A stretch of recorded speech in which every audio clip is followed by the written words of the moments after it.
Aston Martin. It has been a tricky testing for them. No, tricky is kind for Aston Martin. Et oui, l'Aston Martin, là, celle de Fernando Alonso qui est arrêtée. Drapeau jaune, vous le voyez. It gets bad on day one and then it gets worse and then it gets even worse. Miserable.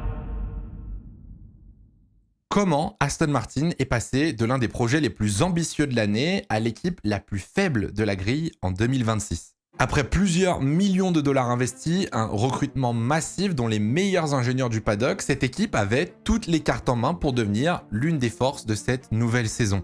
Et pourtant, après 6 jours de tests hivernaux à Bahreïn, le constat est alarmant. Entre guerre de pouvoir, retard de développement et erreurs stratégiques, installez-vous confortablement et laissez-moi vous expliquer comment Aston Martin est passé de héros à zéro en quelques semaines.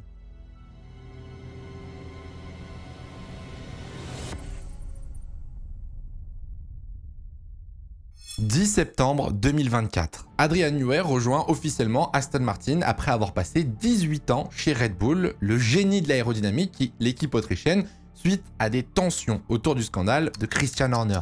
L'arrivée de Newey chez Aston, c'est un petit peu comme la cerise sur le gâteau. Il arrive dans un projet très ambitieux porté par Lawrence Stroll depuis plus de 5 ans. Le milliardaire canadien s'est associé à Aston Martin en 2021, lors de l'arrivée de l'équipe britannique en Formule 1.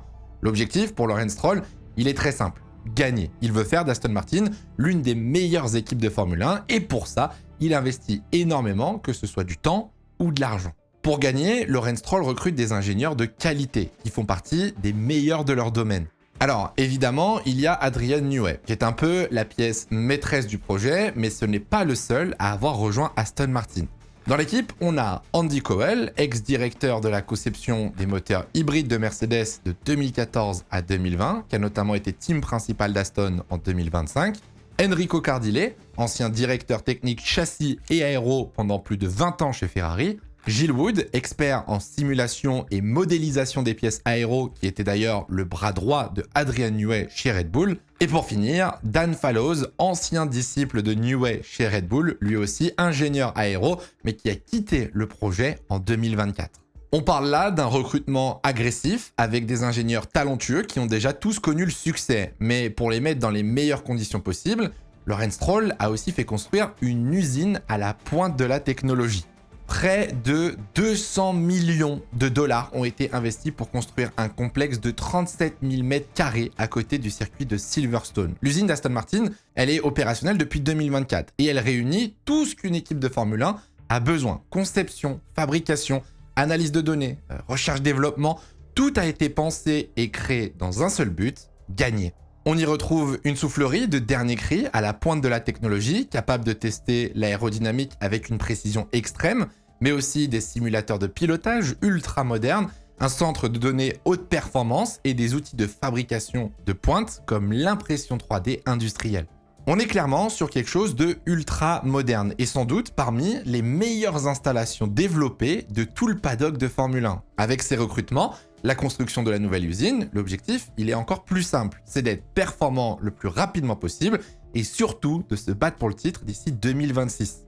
Le gros changement de réglementation de 2026, il représente une opportunité énorme de bousculer la hiérarchie. Avec la nouvelle conception des moteurs, la révolution au niveau des châssis, de l'aéro, Aston se place déjà parmi les équipes sur lesquelles il faut compter en 2026. Depuis la saison 2023, Aston annonce que les ressources sont pleinement concentrées sur ce changement de réglementation, quitte à sacrifier une partie de la saison 2024 et 2025. On va pas se mentir, sur le papier, ça vend du rêve, d'autant plus qu'en 2023, Aston annonce un partenariat d'exclusivité avec Honda pour la construction du moteur de 2026.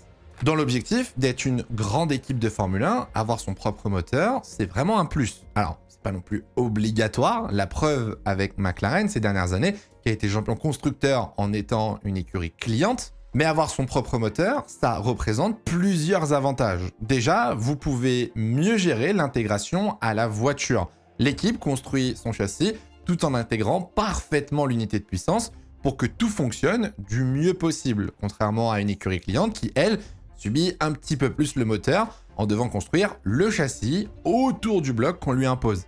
Le deuxième avantage, c'est que l'équipe a la totale liberté sur le développement du moteur. Elle est seule décisionnaire de la direction du développement et de la manière dont elle souhaite améliorer son unité de puissance, contrairement à une écurie cliente qui, elle aussi, subit un petit peu les améliorations et les évolutions que le motoriste va lui fournir. Le seul point négatif, c'est qu'une exclusivité limite la data disponible. Voilà, l'avantage de vendre son moteur à plusieurs équipes, pour Mercedes par exemple, ça fait que leur base de données est beaucoup plus grande pour apporter beaucoup plus d'améliorations sur le moteur. Vous l'avez bien compris, ce cas-là, ce n'est pas celui de Honda qui, en 2026, ne motorise qu'une seule équipe et 2 voitures, celle d'Aston Martin.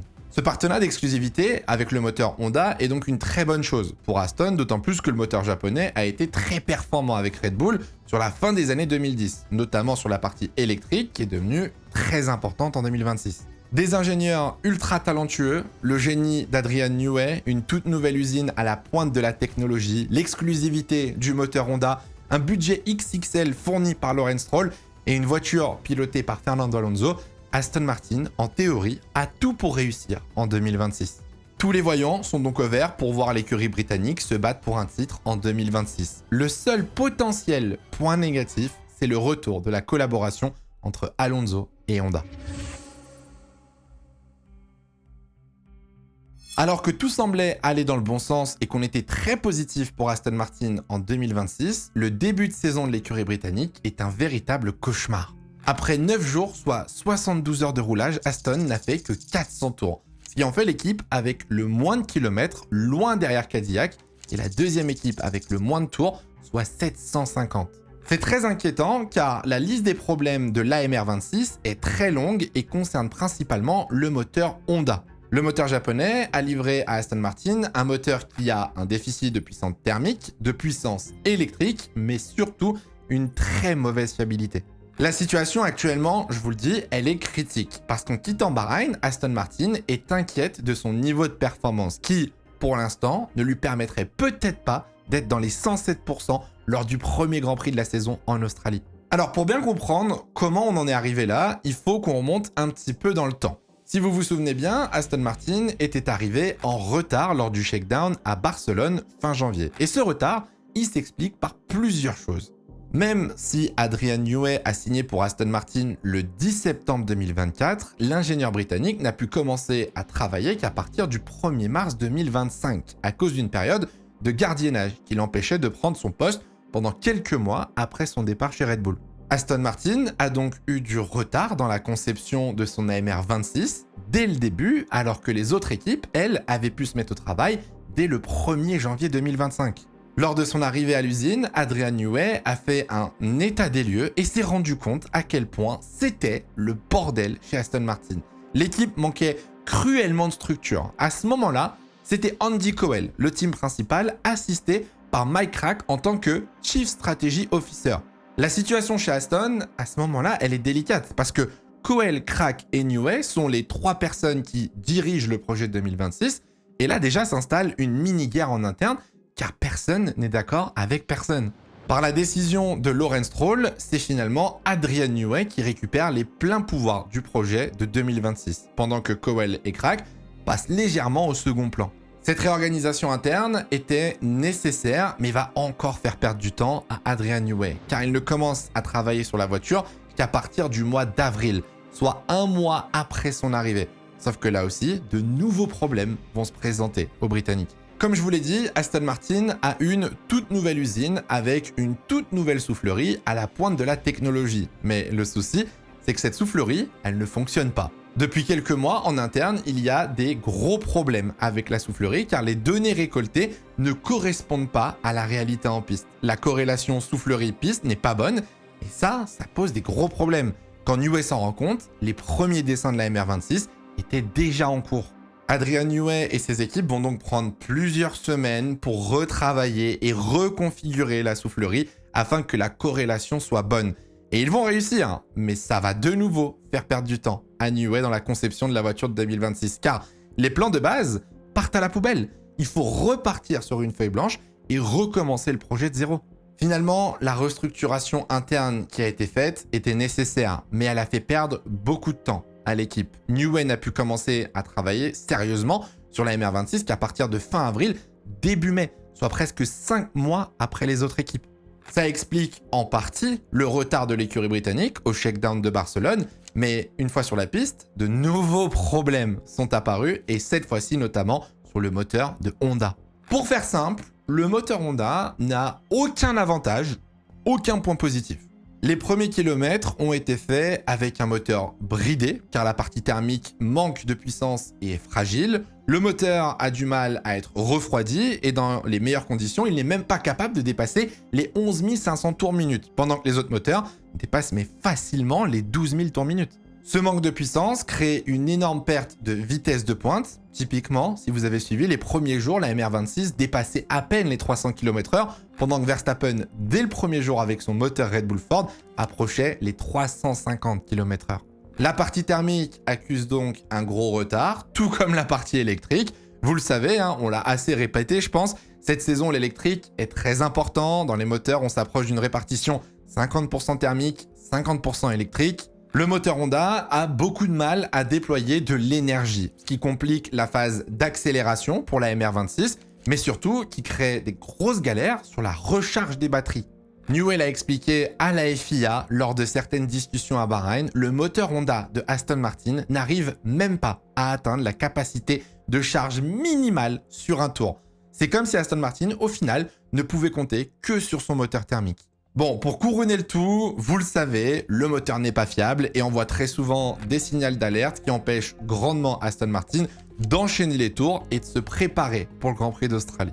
Alors, on est bien d'accord, là, la situation est catastrophique, d'autant plus que dans la structure, les moteurs sont sensiblement les mêmes que l'année dernière. Ils ont juste été simplifiés. Honda, normalement, ne devrait pas être en galère à ce point-là. Sauf qu'au lieu de taper bêtement sur Honda, on va essayer de comprendre et d'expliquer surtout pourquoi le motoriste japonais a totalement raté son moteur, alors que de base, c'était censé être un bon choix au vu des performances de Red Bull sur les dernières années. Honda est un nom légendaire dans l'histoire de la Formule 1, avec beaucoup de succès, notamment en tant que motoriste. Après avoir quitté la Formule 1 comme constructeur en 2008 à cause de la crise financière, Honda a fait son retour dans la discipline en 2015 en tant que motoriste pour McLaren.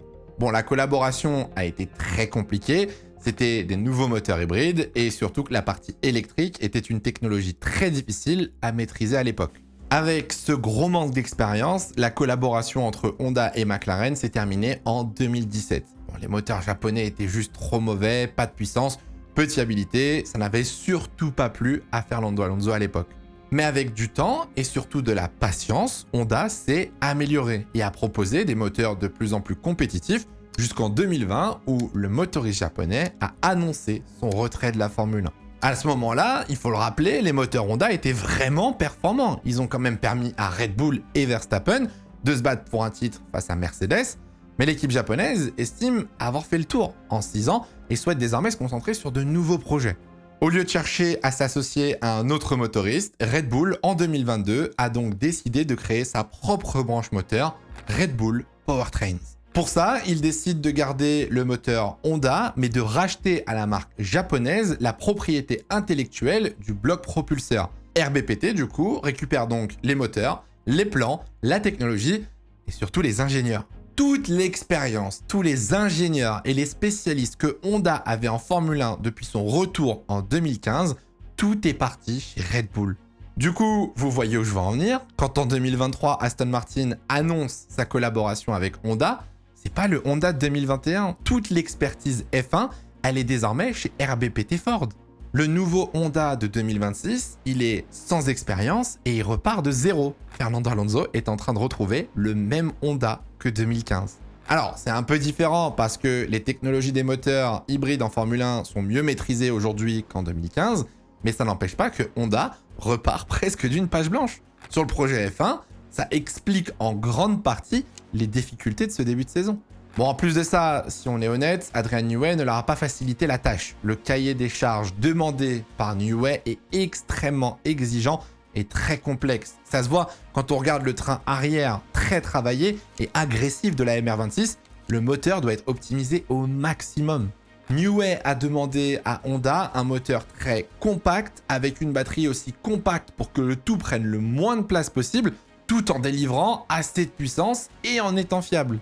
Honda a donc tenté de faire de son mieux avec une expérience réduite. Ils ont tenté un moteur ultra compact avec une batterie sur 2 étages, mais le résultat, vous le connaissez, et pour l'instant, il ne donne pas satisfaction.